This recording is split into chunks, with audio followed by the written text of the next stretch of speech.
আমি আবার চলে এসেছি একটা নতুন ভিডিও নিয়ে। আজ আমি রান্না করব চিংড়ি মাছের মালাইকারি। অবশ্যই আপনারা বাড়িতে ট্রাই করবেন এবং আমাকে জানাবেন। শুরু করি। চিংড়ি মাছের মালাইকারি রান্না করার জন্য এখানে আমি চিংড়ি মাছ নিয়ে নিয়েছি। এটা ছোট ছোট চিংড়ি। চিংড়ি মাছটাকে আমি কেটে ভালো মতো ধুয়ে নিয়েছি। এবার লবণ আর সামান্য হলুদ দেব, দিয়ে এটাকে ভালো করে মেখে নেব।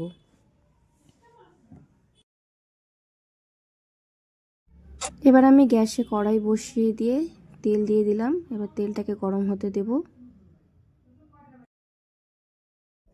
তেলটা গরম হয়ে গেছে। এবার আমি একে একে সম্পূর্ণ মাছগুলোকে ভালো করে ভেজে নেব।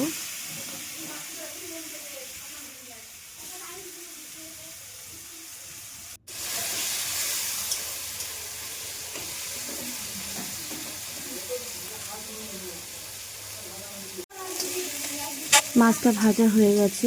এবার আমি মাছটাকে তুলে ফেলবো। এখানে আমি একটা মশলা করেছি আদা, জিরে, ধনে, লঙ্কা, 2 কোয়া রসুন দিয়ে। রান্নাটা আমি সর্ষের তেল দিয়ে করব, তাই কড়াইয়ে সর্ষের তেল দিয়ে তেলটাকে গরম করে নিয়েছি। এবার এতে তেজপাতা ফোড়ন দেব। তেজপাতাটা হালকা কালার চেঞ্জ হয়ে এলে এর মধ্যে ফোড়নে দিয়ে দেব গোটা গরম মশলা।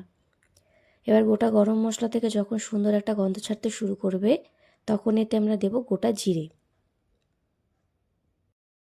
ফোড়নের কালারটা যখন চেঞ্জ হয়ে আসবে, তখন এতে আমরা দিয়ে দেব একটু পেঁয়াজ কুচি। এবার এই পেঁয়াজ কুচিটাকে হালকা লাল লাল করে ভেজে নেব।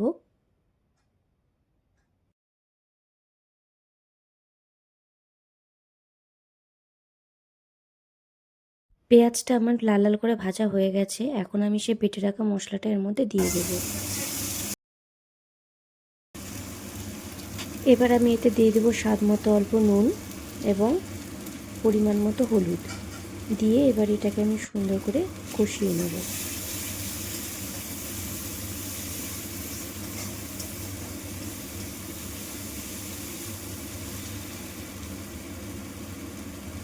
এটা মোটামুটি কষানো হয়ে গেছে। এবার আমি দিয়ে দেবো এর মধ্যে হাফ পেঁয়াজ বাটা।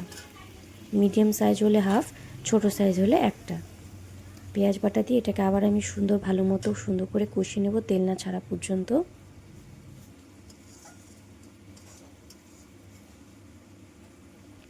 দেখুন এখানে আমার মশলাটা সুন্দর করে কষানো হয়ে গেছে। এবার আমি দিয়ে দেবো এটাতে টক দই। টক দইটা দিয়ে আবার আমি এটাকে ভালো মতো একটু নেড়ে কষিয়ে নেব।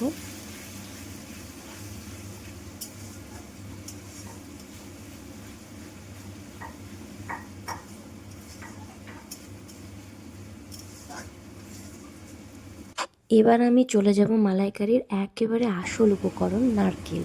সেই নারকেলটাকে আমি মিক্সারে সুন্দর করে মিহি করে পেস্ট করে নিয়ে আমি সেটা এর মধ্যে দিয়ে দিলাম। দিয়ে এবার পুরোটাকে আমি সুন্দরভাবে ভালো মতো কষিয়ে নেব।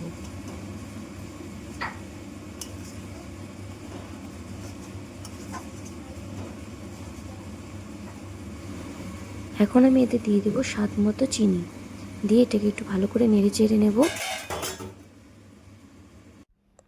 মশলাটা আমার ভালো মতো কষানো হয়ে গেছে। তার মধ্যে আমি দিয়ে দিয়েছি পরিমাণ মতো জল এবং ভাজা চিংড়ি মাছগুলো। সেই ভিডিওটা আমার তোলা হয়নি। ঝোলটা ভালো মতো ফুটে উঠলে এর মধ্যে দিয়ে দেবো সামান্য ঘি এবং গরম মশলা দিয়ে এটাকে আমরা পরিবেশন করব। আপনারা সকলেই এটা বাড়িতে ট্রাই করবেন এবং আমাকে অবশ্যই কমেন্ট করে জানাবেন। Tata, bye bye, like and subscribe.